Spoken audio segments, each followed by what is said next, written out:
Εύη μου, χρόνια πολλά, ευτυχισμένη, εύχομαι να μην σου λείψει τίποτα και αν σου λείψει αυτό εδώ πέρα, να ξέρεις ότι το ξέχασες στο σπίτι μου, έλα πάρ' το. Φιλάκια. Βάλε τρελή, σου εύχομαι χρόνια πολλά και να τα κατοστήσεις.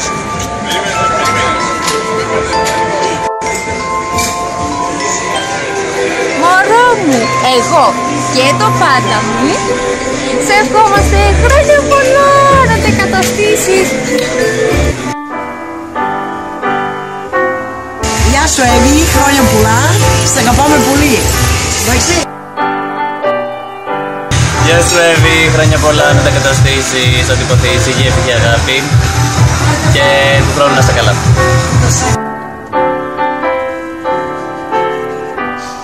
Χρόνια πολλά!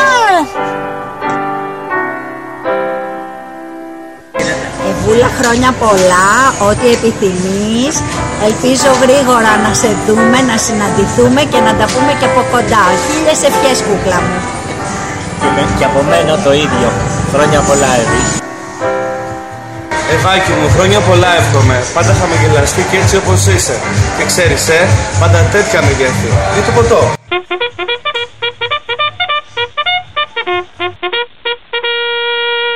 Μαύρο ψωμί, Μαύρο ψωμί και μαθαίνουμε γλυκό με το λάμπρο εδώ με τα παιδιά. Μοιραζόμαστε μισό-μισό.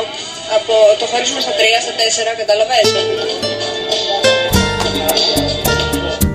Για να δεις Ρουφιάνα, ότι ακόμα και εδώ που δεν σε έχω στα πόδια μου κάθομαι και βλέπω βίντεο και αναπολώ τις πολύ ωραίες στιγμές τώρα σαν αυτά. Χρόνια πολλά Ευάκη μου, ό,τι επιθυμείς. Εδώ ο μαλάκας υπέμενε, όπως καταλαβαίνεις. Να βγούμε όλοι και να πούμε ναι, ο μαλάκας. Οπότε τι δεν χρειάζεται να πάρω τηλέφωνο τώρα που θα έχω πει στο βίντεο. Όχι. Α, εντάξει, τέλος πάντων, σε πάρω τηλέφωνο. Γλιτώνεις τα έξοδα. Αγάπη μου, ό,τι επιθυμείς, να σε καλά, να σε χαιρόμαστε πάντα.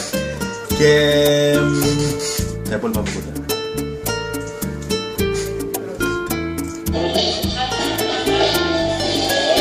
Ωραία, κάτι ξυπνήματα.